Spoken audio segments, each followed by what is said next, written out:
प्रधानमंत्री खुद कहते हैं कि हम चाय बेच करके आए हैं। हाँ, प्रधानमंत्री चाय बेचे हैं लेकिन खेती नहीं किए हैं। मुझे बिहार का जिम्मेदारी मिला है कि आप जा करके बिहार के किसानों को जगाएं और वहाँ से एक बड़ा जमात लेकर के आएँ। आज हमारे यहाँ किसान उत्पादन किए हैं। आज आलू का कीमत हो गया 6 रुपया 7 रुपये के 5 रुपये के जी। आज खरीद किसान का आलू बिक रहा है। यह 5 रुपये 45 रुपये के जी आलू बिकेगा। किसानों की इतना बदतर स्थिति है कि किसान अपनी बेटी की शादी विवाह भी करने में असमर्थ हो गए हैं बिहार के। कहते हैं कि बिहार के अगर 1% किसान बता दें, 99% की बात नहीं हम बोल रहे हैं, 1% बोलिए जी कभी सरकारी रेट पर यहाँ गेहूँ बिका है।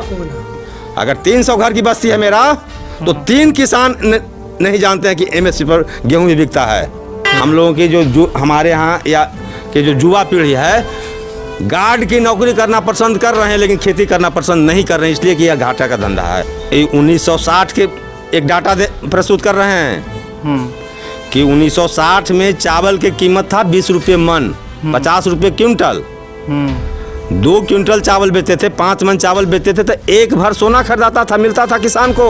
अच्छा, आज भी किसान वही मांग कर रहे हैं। नमस्कार दोस्तों, मैं ओम प्रकाश अवसर। इस वक्त मैं मौजूद हूँ, ये जो जगह है जिला पटना बिहार है। एड्रेस और क्लियर करके समझाऊंगा, लेकिन अभी आपको एक चीज़ समझा दूं। मैं जिनके बकरी फार्म पे शूट करने आया हूँ, कितनी बकरियाँ हैं सर? यहाँ 70-75 बकरियाँ हैं। 70-75 बकरियाँ हैं सर के पास। और सर किसान आंदोलन से लौट कर आए हैं और वो मैं उनसे समझना चाह रहा हूँ या आपको समझाना चाह रहा हूँ कि एक बकरी पालने वाला आदमी किसान आंदोलन में क्या कर रहा था और उसकी क्या डिमांड थी और वो किस तरीके से किसान आंदोलन को सोचता है, समझता है और देखता है। ये एक बकरी पालने वाले से पूछते हैं और समझते हैं। क्या नाम हुआ सर? मेरा नाम हुआ अनिल कुमार सिंह। अच्छा, और कौन से किसान संघ से? भारतीय किसान मजदूर विकास संगठन ने मुझे प्रदेश महासचिव का जिम्मेदारी मिला है। अच्छा, और उसका निर्वहन कर रहे हैं। महासचिव बिहार से? बिहार से। तो चलिए सर से समझते हैं। सर बकरी पालते हैं और समझते हैं कि किसान आंदोलन को किस नज़रिए से सोचते हैं और किसान आंदोलन की क्या डिमांड है और चाहती क्या है या चाहता क्या है, ये सर से हम डिटेल के साथ समझते हैं। मेरा नाम हुआ अनिल कुमार सिंह। ऐसे लोग हाँ। किसान नेता के रूप में जानते हैं, किसान नेता के रूप में, किसान मजदूर नेता के रूप में जानते हैं। हाँ। और हमने अपना जीवन को किसान और मजदूर के लिए अपने जीवन को मतलब समर्पित कर दिए हैं, एक तरह से दे दिए हैं अपने आप को। अच्छा। और किसान मजदूर की सेवा में अपने जीवन, मेरा अंतिम सांस किसान मजदूर की सेवा में ही समाप्त होगा। अच्छा सर, तो ये मैं पूछना चाहूँगा, जैसे अभी किसान आंदोलन है तो आप वहाँ नहीं है किसान आंदोलन? किसान आंदोलन में खूब भरपूर सहयोग किए हैं। हाँ। और आगे भी करेंगे।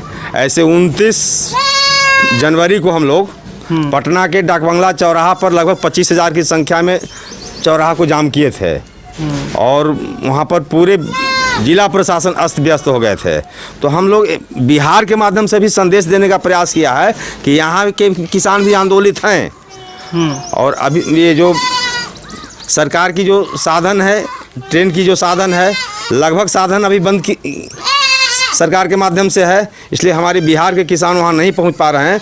लेकिन जो दिल्ली का जो आंदोलन, तीनों बॉर्डर पर जो आंदोलन चल रहा है, उस आंदोलन पर पूरी भारत के किसान उस आंदोलन के साथ हैं और रहेंगे तब तक जब तक यह तीनों काला कानून सरकार वापस नहीं ले लेती है और न्यूनतम समर्थन मूल्य की गारंटी नहीं देती है, कानून नहीं बनाती है, तब तक यह आंदोलन जारी रहेगा। अच्छा, तो सर आप वहाँ थे कि दिल्ली में गए थे? हाँ, दिल्ली में एक बार नहीं कई बार गए हैं, उस आंदोलन में भी साथ रहे हैं।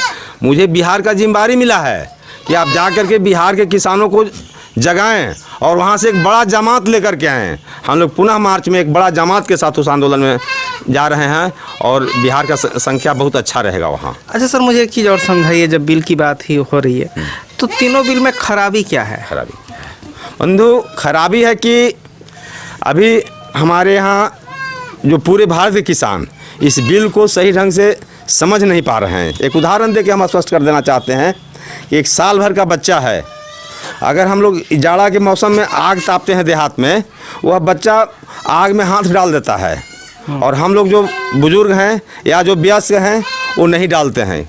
उसका कारण है कि उस बच्चा के पास ज्ञान नहीं है, जानकारी नहीं है, इसलिए वह बच्चा हाथ को आग में डाल देता है। अगर हम लोगों के बीच एक विषैला सांप आता है, हम लोग सांप को देख करके भागते हैं, हट जाते हैं, लेकिन वह बच्चा विषैला सांप को पकड़ लेता है। क्यों? इसलिए कि उसको ज्ञान नहीं है, जानकारी नहीं है। ठीक उसी तरह से ये तीनों काला कानून जो है, हमारे 99% किसान नहीं जान रहे हैं। ये जो मीडिया जो है, नहीं कहना चाहिए, ये जो सत्ता में जो पक्ष सरकार बैठी हुई है, मीडिया का दुरुपयोग कर रही है, और उस दुरुपयोग होने के कारण जो किसान को उस मीडिया के माध्यम से मिल रहा है, यहाँ के किसान वही जान रहे हैं। इसलिए जानकारी के अभाव में ये तीनों काला कानून क्या है। एक छोटा सा और उदाहरण रखना चाहते हैं। ग्रामीण क्षेत्र में हम नहीं, राज्य सरकार की डाटा है, केंद्र सरकार की डाटा है कि 86.5% लघु और सीमांत किसान रहते हैं। लघु और सीमांत किसान के पूंजी के अभाव में, साधन के अभाव में, वो देश की जो मार्केटिंग व्यवस्था जो सरकार कर रही है, जो फोकस दे रही है जिस मार्केटिंग व्यवस्था पर, गांव के किसान वहां तक नहीं पहुंच पाएंगे। वहां तक कौन पहुंचेंगे? जो पूंजीपति हैं, जिनके पास पूंजी है, वही कम कीमत पर किसानों से अनाज खरीदते हैं, और उस मार्केटिंग का, उस बाज़ार का लाभ वही लोग लेते हैं। हमें एक और उदाहरण रखना चाहते हैं। आज के 2 महीना पहले गांव में आलू बिक रहा था 40 रुपये और 45 रुपये केजी। प्याज बिक रहा था 60 रुपये केजी। आज हमारे यहाँ किसान उत्पादन किए हैं, आज आलू का कीमत हो गया 6 रुपया 7 रुपये केजी। आज हमारे यहाँ आलू बिक रहा है 7 रुपये केजी। आज पूंजी वाले लोग हैं, जो जिनको अडानी, अंबानी, डालमिया और टाटा बिरला जिनको कहते हैं, पूंजीपति लोग आज 6 रुपये केजी आलू खरीद लेंगे, और यही आलू जा करके स्टोर में जमा करेंगे और रोकेंगे। जब रोकेंगे तब बाज़ार में कमी होगा, और बाज़ार में जब कमी होगा तो कीमत बढ़ेगा, और फिर उस स्टोर से धीरे धीरे निकलना शुरू करेंगे। 5 रुपये केजी आज किसान का आलू बिक रहा है, यह 5 रुपये 45 रुपये केजी आलू बिकेगा। ठीक उसी तरह से प्याज के साथ भी वही होता है। तो किसान गरज में, समय के अनुसार या लाचार होकर के किसान जब उत्पादन करता है, खेत से निकालता है, तो संस्था किसान बेचते हैं, और वह संस्था जो बेचते हैं पूंजीपति लोग खरीदते हैं, और पूंजीपति लोग स्टॉक करके रोकते हैं, और फिर दाम बाज़ार में रोकने के कारण दाम बढ़ता है, और उस बढ़े हुए दाम पर पूंजीपति उसका लाभ लेते हैं, किसान को लाभ नहीं मिलता है। अच्छा, सरकार तो ये कह रही है कि जैसे बिहार के किसान हैं, वो कहीं भी जाके बेच सकते हैं अपने प्रोडक्ट, तो इससे फ़ायदा ही होगा। बंधु, हम एक बात और बताना चाहते हैं कि बिहार के किसान बहुत छोटे छोटे किसान हैं। यहाँ लघु और सीमांत किसान की संख्या बहुत अधिक है। हाँ, अगर भारत की डाटा है कि 86.5% है, तो यहाँ 90% से भी ऊपर लघु और सीमांत किसान हैं। अगर हमारे पास 10 किलो बैगन होगा, 10 किलो फूल गोभी होगा, 10 किलो टमाटर होगा, तो यहाँ से हम गुजरात, मेरा टमाटर जाएगा, मेरा फूल गोभी जाएगा, मेरा कद्दू जाएगा। तो यहाँ जो छोटे छोटे किसान हैं, उनका उत्पादन बहुत छोटा मात्रा में होता है, और उस बाज़ार का जो लाभ है, जो सरकार जो व्यवस्था करने जा रही है, वो पूंजीपतियों को ध्यान में रखते हुए यह काला कानून बनाई है, और पूंजीपतियों के लिए बनाई है। छोटे छोटे लघु और सीमांत किसान के लिए वह काला कानून नहीं बनाई है। उसका लाभ सीमांत और छोटे किसान को नहीं मिलने जा रहा है। तो प्रधानमंत्री जी तो कहते हैं कि ये छोटे किसानों के लिए है। प्रधानमंत्री खुद कहते हैं कि हम चाय बेच करके आए हैं। हाँ, प्रधानमंत्री चाय बेचे हैं, लेकिन खेती नहीं किए हैं।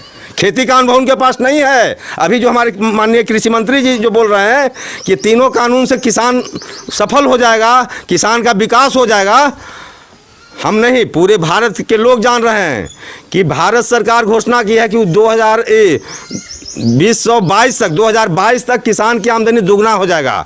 हम पूछते हैं, जानना चाहते हैं कृषि मंत्रालय भारत सरकार और कृषि मंत्रालय बिहार सरकार के माध्यम से, इसलिए कि हम बिहार के निवासी हैं, कि कौन सा फार्मूला बनाए हैं। 5 साल बीत गया, 6ठा साल भी बीत गया, 7वां साल बीत रहा है। वह फार्मूला कब आएगा इस ज़मीन पर? और मैं दावा के साथ कह रहा हूँ, किसान संगठन में काम करने का जो अनुभव है, इस अनुभव के आधार पर बोल रहा हूँ कि इनकी सरकार नहीं, मोदी जी की सरकार नहीं, चाहे किसी भी दल की सरकार बनेगी, किसान की आय की दुगना करने की इन लोगों की मंशा नहीं है। इन लोगों का नीयत भी खराब है और नीति भी खराब है। नीयत भी गलत है और नीति भी गलत है। मतलब आप कह रहे हैं कि वो नियत और नीति जो है किसानों के फेवर पे नहीं नहीं है, निसंदेह नहीं है। ठीक है। अच्छा, कॉन्ट्रैक्ट फार्मिंग का क्या नुकसान होगा? कॉन्ट्रैक्ट फार्मिंग से तो वो कह रहे हैं फायदा होगा किसानों को। बहुत सुंदर प्रश्न आपका है, आपका प्रश्न का हम स्वागत करते हैं। कॉन्ट्रैक्ट फार्मिंग, हम लोग यहाँ जो खड़े हैं ये ग्रामीण क्षेत्र के लोग हैं। ठेकेदारी पर था, ठेकेदारी पर था। बंधु, हम एक छोटा सा उदाहरण रख रहे हैं। पटना से गया रेलवे लाइन जो है उसमें आज़ादी के पहले का बहुत सारा पुलिया बना हुआ है। उसमें कहीं एक दरार नहीं चीसा है, कहीं कुछ नुकसान नहीं हुआ है। लेकिन जहानाबाद जिला मुख्यालय दरधा नदी से 3 तरफ घिरा हुआ है और दरधा नदी में पुलिया बना है। अभी 10 साल भी नहीं, दोहरीकरण का 10 साल नहीं हुआ है। नीतीश बाबू के समय में दोहरीकरण हुआ है, जिस समय रेल मंत्री थे, दोहरीकरण हुआ है। मैं नहीं कह रहा हूँ, बिहार के पूर्व मुख्यमंत्री जी जीतन राम मांझी जी का कथन है कि अगर 10 लाख का योजना है, एस्टीमेट है, उसका योजना बनता है 10 दहाकों 101 करोड़ का। 10 गुना बढ़ा के योजना बनाया जाता है। बाबू लोग वहाँ जो बैठे हुए हैं एसी में, उनको भी अटैची में बंद करके जाता है। और इंजीनियर लोग हैं वो उनका अलग अटैची में जाता है। और ज़मीन पर क्या उतरता है? मात्र 10%। इसलिए जब तक यह व्यवस्था, जब तक यह नीति रहेगा, किसानों का कायाकल्प या कल्याण कभी नहीं होने वाला है।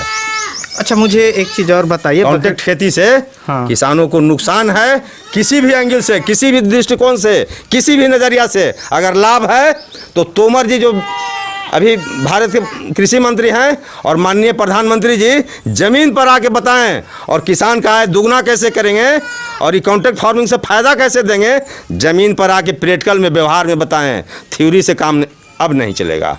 इसलिए कि आज़ादी मिले हुए 74 साल बीत गया, अब वह किसान नहीं है, 1947 का किसान नहीं है, 2021 का किसान है। और किसान को दिखाई दे रहा है कि इस नीति से, इस नीयत से किसान के भला होने वाला नहीं है। इसलिए ये तीनों कानून को किसान काला कानून की संज्ञा दे रहा है। अच्छा, मुझे एक चीज़ और समझाइए। बकरियों को समझेंगे थोड़ी देर पे, अब सर मिले हैं तो समझ लेते हैं। जिस तरीके से राजस्थान का या हरियाणा या पंजाब में के लोग आंदोलन कर रहे हैं, वैसे तो बिहार वाले कर नहीं रहे हैं। तो बिहार वाले खुश होंगे तभी ना नहीं कर रहे हैं। बंधु, खुश और ना खुश, प्रश्न बहुत अच्छा आपका है। आपकी तरफ से जो प्रश्न आ रहा है बहुत सुंदर, बहुत अच्छा प्रश्न आ रहा है। बिहार के किसान की जो क्या स्थिति है कि किसानों की इतना बदतर स्थिति है कि किसान अपनी बेटी की शादी विवाह भी करने में असमर्थ हो गए हैं बिहार के। अगर लघु और सीमांत किसान भी हैं, 1 एकड़ और 2 एकड़ के भी किसान हैं, जब तक ज़मीन नहीं गिरवी रखेंगे, नहीं बेचेंगे, तब तक हमारी बेटी की शादी नहीं होगी। तो अगर बिहार के किसान की स्थिति अच्छा है तो बिहार के किसान अपने बेटी की शादी में ज़मीन क्यों बेच रहे हैं बंधु? इसका जवाब तो भारत के प्रधानमंत्री को देना चाहिए या इस विषय पर सोचना समझना चाहिए। रहा स्थिति कि बिहार के किसान वहाँ, तो यह जो कानून बना है, काला कानून, उस समय से कोरोना के नाम पर, कोरोना है नहीं, देहात में कोरोना नहीं है। हम मेरा गांव, या हम मसौढ़ी प्रखंड के अंदर निवास करते हैं। मेरा गांव में, मेरा प्रखंड में, मेरा अनुमंडल में या मेरा जिला में, शहर छोड़ करके, क्या है शहर में हम लोग शहरी जीवन नहीं बिताते, हम लोग ग्रामीण जीवन बिताते हैं। ग्रामीण जीवन में कहीं कोई ठोस प्रमाण दें कि फलना गांव में कोरोना से फलना मर गया है या फलना गांव में फलना को कोरोना हो गया है। तो कोरोना के नाम पर ट्रेन बंद किए हुए हैं।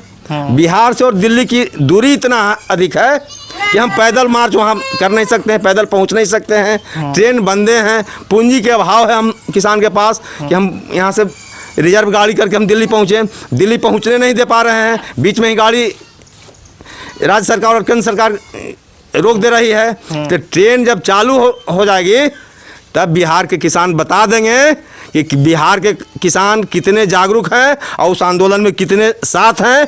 ट्रेन चालू होने दीजिए, थोड़ा सा और इंतज़ार किया जाए, ये निवेदन है किसान संगठन की तरफ से। मुझे एक चीज़ और बताइए, यहाँ पे जो फसल होती है, जैसे धान हुआ पिछले टाइम अभी खरीफ में, वो धान क्या एमएसपी पे बिका और कितने किसानों का बिका होगा और क्या रेट मिला होगा? बंधु, मैं नहीं कह रहा हूँ, बिहार सरकार के जिम्मे एक सांख्यिकी विभाग है। सांख्यिकी विभाग का डाटा बता रहा है कि जब से एमएसपी लागू हुआ है, बिहार में मात्र 5 से 6% किसानों को एमएसपी के पर धान की खरीद होती है। बाकी जो 94 और 95% किसान हैं, उनका धान औना पौना भाव में बिकता है। 1200 रुपये, 1100 रुपये क्विंटल बिक रहा है बिहार में धान, 1300 रुपये बिका है, 1400 रुपये बिका है। इसलिए बिहार की स्थिति बद से बदतर है। यहाँ के किसान को जो रीढ़ की हड्डी है वो तोड़ करके रखा गया है कि बोल भी नहीं सके, आवाज़ भी नहीं निकाल सके, इतना बदतर स्थिति यहाँ के किसानों का है। अच्छा, और गेहूँ कितने में बिकेगा अभी? गेहूँ वही 1200, 1300, 1400। तो उसे एमएसपी पे नहीं बिकता है क्यों? हम कहते हैं कि बिहार के अगर 1% किसान बता दें, 99% की बात नहीं हम बोल रहे हैं, 1% बोलिए जी, कभी सरकारी रेट पर यहाँ गेहूँ बिका है? अगर 300 घर की बस्ती है मेरा, तो 3 किसान नहीं जानते हैं कि एमएसपी पर गेहूँ भी बिकता है। अच्छा, हाँ, इतना बदतर स्थिति है बिहार की। अच्छा, इसीलिए आर्थिक हालत उतनी बेहतर नहीं हो पाई जो हरियाणा और पंजाब की है, ऐसा कह रहे हैं आप? देखिए, उसके कई कारण हैं। एक तो यहाँ बहुत छोटे छोटे किसान हैं, लघु और सीमांत किसान हैं, बहुत छोटे क्षेत्र में हैं। हम संयोग से किसान संगठन में काम करने के बाद मौका मिला है हरियाणा में के किसानों के बीच में रहने का, पंजाब के किसानों के बीच रहने का। वहाँ बड़े किसानों की संख्या अधिक है और हमारे बिहार में छोटे किसानों की संख्या अधिक है। इसलिए छोटे किसान के पास साधन की कमी है, व्यवस्था की कमी है, और सबसे बड़ी कमी है कि जब तक जो उत्पादन करते भी हैं, इस उत्पादन का जब तक सही कीमत नहीं मिलेगा, तब तक किसान का भला होने वाला नहीं है। उत्पादन की कीमत में नहीं, उत्पादन की कीमत स्वामीनाथन आयोग का सिफारिश 2006 में हुआ है। उस जब तक स्वामीनाथन आयोग के अनुसार, सिफारिश के अनुसार C2+ कीमत नहीं मिलेगा, तब तक किसानों का भला नहीं होगा, किसानों का विकास नहीं होगा। ओके, देखिए सर, हमारे जो व्यूअर हैं वो ज़्यादातर बकरी पालने वाले हैं, तो हम सवाल भी उसी नज़रिए से करते हैं। जैसे अब हमें समझाइए स्वामीनाथन आयोग क्या है और ये C2+ क्या है, ये समझाने पड़ेगा। बहुत लंबा समय लगेगा, तो C2+ शॉर्ट में समझा। C2+ है कि हम कोई खास कोई एक किसान के उदाहरण लीजिए। हाँ, 1 एकड़ ज़मीन खरीदें। हाँ, 1 एकड़ ज़मीन खरीदने में अभी लगभग 24 से 25 लाख रुपया एकड़ इस इलाके में, या मसौढ़ी प्रखंड के क्षेत्र में या जहानाबाद के क्षेत्रों में लगभग 24 से 25 लाख रुपया 1 एकड़ ज़मीन खरीदने में लगेगा। हम बैंक से कर्ज ले लें और कर्ज लेके हम 1 एकड़ ज़मीन खरीद लें, खेती करना शुरू करें। फिर उसके लिए ट्रैक्टर चाहिए, बीज चाहिए, खाद चाहिए, सिंचाई चाहिए, मजदूर चाहिए, या जितने साधन हैं सबको लिखते जाएं। हमने वैसा किया है, व्यवहारिक जीवन में वैसा किया है और करते हैं। तो पूरा खर्चा को जब जोड़ देते हैं, तो यह धंधा जो खेती जो है, यह घाटे का धंधा है, और घाटे के धंधा होने के कारण लोग खेती छोड़ करके व्यवसाय में या अन्य धंधा में लोग जाना पसंद कर रहे हैं। हम लोगों की जो हमारे यहाँ या के जो युवा पीढ़ी है, गार्ड की नौकरी करना पसंद कर रहे हैं, लेकिन खेती करना पसंद नहीं कर रहे हैं, इसलिए कि यह घाटा का धंधा है। C2 में सभी खर्चा को जोड़ लें। हम नहीं कह रहे हैं, मोदी जी जो पहला चुनाव में आए थे, उस समय कहते कि अगर हमारी सरकार बनेगी तो हम लागत के 1.5 मूल्य देंगे। अच्छा, तो भैया लागत के 1.5 के मतलब क्या होता है? इनका मीडिया के माध्यम से दे रहे हैं कि हम लागत के 1.5 देना शुरू कर दिए। तो मोदी जी, अगर आप लागत के 1.5 कीमत देना शुरू कर दिए हैं, तो जितने भी बिहार में सरकारी फॉर्म में हैं, कृषि फॉर्म, क्या रिजल्ट है? जैसा एक नज़र यहाँ के कृषि मंत्री या केंद्र के कृषि मंत्री बिहार के कृषि फॉर्म पर एक नज़र जैसा घुमा के देख लें, पता चलेगा कि क्या रिजल्ट है। C2 में लागत के 1.5 मूल्य, अगर मेरा खर्च हुआ है 1000 रुपया, तो हमको कम से कम 1500 रुपया मिलना चाहिए पूरा खर्च। अभी जो मोदी जी जो कह रहे हैं कि हम लागत का 1.5 खर्च दे रहे हैं, तो आधा खर्च को नहीं जोड़े हैं इसमें आधा खर्च को जो मेन खर्च है उसको जोड़वे नहीं किए हैं। हम एक और उदाहरण रख रहे हैं बंधु आपके सामने कि हम खेती करते हैं तो मजदूर हमारे आते हैं घड़ी देख करके 8 बजे और 4 बजे 5 बजे चले जाते हैं। उनका मजदूरी तय कर दिए हैं 300 रुपया, 300 रुपया नहीं 500 रुपया मिलना चाहिए। हम भी यहाँ सहमत हैं। तो अगर 300 रुपया देते हैं तो किसान जो हैं जो खेती स्वयं करते हैं, चाहे वो नगदी लेके करें, बटैया लेके करें, चौराहा लेके करें, जो खेती करते हैं वो सुबह से 6 बजे से लगते हैं। और अगर गेहूं के अभी पटवन चल रहा है 9 बज जाएगा भी, जब तक वो प्लॉट के पटवन नहीं हो जाएगा तब तक वहीं रहेंगे, पटवन करेंगे। तो 6 बजे से 9 बजे तक जो ड्यूटी कर रहे हैं उनको 300 रुपया मिलना चाहिए कि नहीं? अगर उनको 300 रुपया मिलना चाहिए तो हम एक बहुत छोटा उदाहरण आपके सामने प्रस्तुत कर रहे हैं कि 30 दिन का महीना होता है तो 300 रुपया अगर मिलता है तो 3 तिहाई 9, मतलब कि 9000 रुपया महीना उनको भी मिलना चाहिए। और 12 महीना का साल होता है तो बरनमा टोटल से 1,08,000 रुपया उनको भी मिलना चाहिए।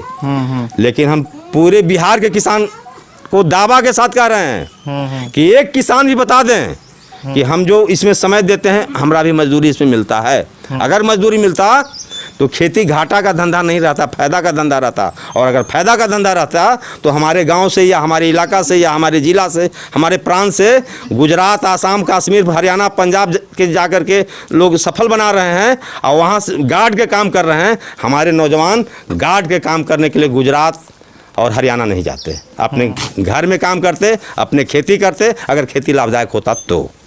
अच्छा, ठीक है। तो आपको क्या लगता है कि ये जो तीनों कानून हैं ये वापस होंगे, सरकार वापस लेगी, ऐसा लगता है? निस्संदेह सरकार को वापस लेना पड़ेगा। 24 के चुनाव, यह जो आंदोलन है यह 10 दिन 20 दिन का आंदोलन नहीं है, 2-4 महीना का आंदोलन नहीं है। यह आंदोलन तब तक चलेगा जब तक ये तीनों काला कानून सरकार वापस नहीं ले लेगी। सरकार इसको प्रतिष्ठा के विषय मान ली है, बना ली है, लेकिन मोदी जी प्रतिष्ठा के विषय बनाने से काम नहीं चलेगा। भारत के किसान एक हो गए। अब एक हर गांव में टीवी लगा हुआ है, हर गांव के किसान देख रहे हैं कि हमारे दिल्ली के आंदोलन में क्या क्या हो रहा है, हमारे किसानों को क्या परेशानी हो रहा है। हम अपने परिवारों की परेशानी अपने आँखों से देख रहे हैं, दर्द हो रहा है। और यह जो दर्द की चिंगारी है आंदोलन का रूप ले रहा है और पूरे भारत के किसान एक हो गए हैं। तब तक यह आंदोलन चलेगा जब तक इसमें सफलता नहीं मिलेगा, तीनों कानून वापस नहीं लेंगे तब तक चलते रहेगा। और 24 के पहले इनको वापस लेना ही पड़ेगा। तो उसी टीवी पे तो मोदी साहब संसद से कह रहे हैं कि एमएसपी थी, एमएसपी है और एमएसपी रहेगी। फिर वो किसान समझेगा नहीं कि वो तो कह रहे हैं प्रधानमंत्री, तो आप लोगों को भरोसा क्यों नहीं है? इसलिए नहीं है कि जिस तरह से ये तीनों काला कानून को पार्लियामेंट में पास कर दिए, राज्यसभा से पास करवा दिए, माननीय महामहिम राष्ट्रपति जी से सिग्नेचर हस्ताक्षर करवा लिए, उसी तरह से कानून बनावें कि चाहे सरकारी व्यवस्था के तहत धान बिके या व्यापारी खरीदे, एमएसपी से कम कीमत पर जो खरीदेगा उस पर एफआईआर होगा, जेल भेजा जाएगा। और नहीं मतलब गारंटी दे, कानून बना के गारंटी दे। अभी तो ये तो स्टेटमेंट के प्रधानमंत्री हैं, पूरे भारत के किसान की आवाज़ निकल रहा है कि ऐसा प्रधानमंत्री आज अभी तक नहीं मिले हैं। ये स्टेटमेंट देने वाले प्रधानमंत्री के रूप में माने जाते हैं। अच्छा, बड़े बड़े विशेषज्ञ और उसी टीवी के एंकर, हम तो छोटे मोटे यूट्यूबर हैं, बड़े बड़े एंकर जो हैं वो कहते हैं कि एमएसपी पे कौन प्राइवेट प्लेयर खरीदेगा, यानी कौन व्यापारी खरीदेगा, ये कहते हैं। तो अगर एमएसपी लागू हो जाएगी तो फिर आपका माल कौन खरीदेगा? वो प्राइवेट व्यापारी नहीं खरीदेगा, ये कहते हैं वो लोग। आप टीवी की बात किए तो मैंने पूछा, तो उसका क्या जवाब होगा फिर? प्रश्न तो बहुत सुंदर सुंदर आपकी तरफ से आ रहा है। व्यापारी नहीं खरीदेगा, एक पंगत पर बैठा करके और अगर 2 तरह के भोजन परोसा जाएगा तो पंगत पर बैठने वाले क्या महसूस करेंगे? चला हुआ महसूस करेंगे। वही समझने की ज़रूरत है। हमारे माननीय प्रधानमंत्री इस विषय को समझें, इस बात को समझें। 1960 के एक डाटा प्रस्तुत कर रहे हैं कि 1960 में चावल की कीमत था 20 रुपये मन, 50 रुपये क्विंटल। 2 क्विंटल चावल बेचते थे, 5 मन चावल बेचते थे तो 1 भर सोना खरीदाता था, मिलता था किसान को। अच्छा। आज भी किसान वही मांग कर रहे हैं। उस दिन प्रधानमंत्री का वेतन क्या था, माननीय सांसद लोगों का वेतन क्या था, विधायकों का वेतन क्या था, कार्यपालिका का वेतन क्या था, न्यायपालिका का क्या वेतन था, उसी औसत में आ जाए। चाहे तो इसको स्वामीनाथन का C2+ दे दें, और नहीं तो पुनः 1960 की डाटा पर आ जाएं, स्वीकार कर लें, किसान अपना मांग को वापस लेने के लिए तैयार है। 1960 पे जो कंडीशन थी वो कंडीशन हो जाए तो एक्सेप्ट है ये। हाँ, किसानों के लिए एक्सेप्ट है और किसान खुशहाल बन जाएगा। या उसी के बराबरी में किसान को खड़ा कर दो। आज जो 1960 में सब लोग जो खड़े थे वहीं खड़े हैं, आप भी वहीं खड़े हो जाइए, वहीं खड़े हो आपका वेतन 300 350 गुना बढ़ जाए।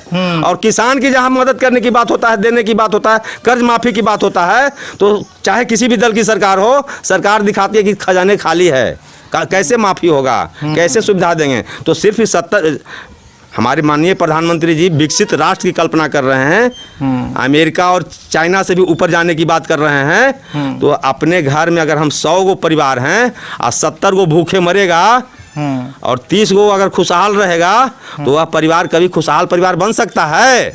किसानों का यही कहना है कि 100 परिवार को अगर 100% नहीं तो कम से कम 90-95% को खुशहाल तो कीजिए। ऐसे मांग है 100% को खुशहाल करने का। तो आपको उम्मीद है सरकार बात मानेगी? ऐसा उम्मीद है? मानना ही पड़ेगा, मानना ही पड़ेगा। हाँ। ये सोच है कि हाँ, मानना ही पड़ेगा। तो और जाएंगे दिल्ली अब? निश्चित रूप से हम लोग मार्च में फिर दिल्ली के लिए कूच कर रहे हैं बिहार से, और एक अच्छा संख्या में जाने की तैयारी कर लिए हैं। ओके, उसी तैयारी में लगे हुए हैं। ओके। तो हम तो आए थे बकरियों का वीडियो करने, स्टार्टअप बकरियों का कर रहे थे, लेकिन सर ने किसानों की बात कर दी। तो ये जो गोट फार्म है, ये किसान मजदूर गोट फार्म कौन सी जगह है सर? ये नदौना गांव, हाँ, 12 पंचायत, हाँ। थाना भगवानगंज, ब्लॉक मसौढ़ी, जिला पटना। अच्छा। और सर ने जो बिहार की ग्राउंड रिपोर्ट है वो हमको बताई, आपको बताई और आपने सुना, और इसके बारे में आप क्या सोचते हैं वीडियो पे कमेंट करके ज़रूर लिख सकते हैं। तो धन्यवाद। मैं ओम प्रकाश और सर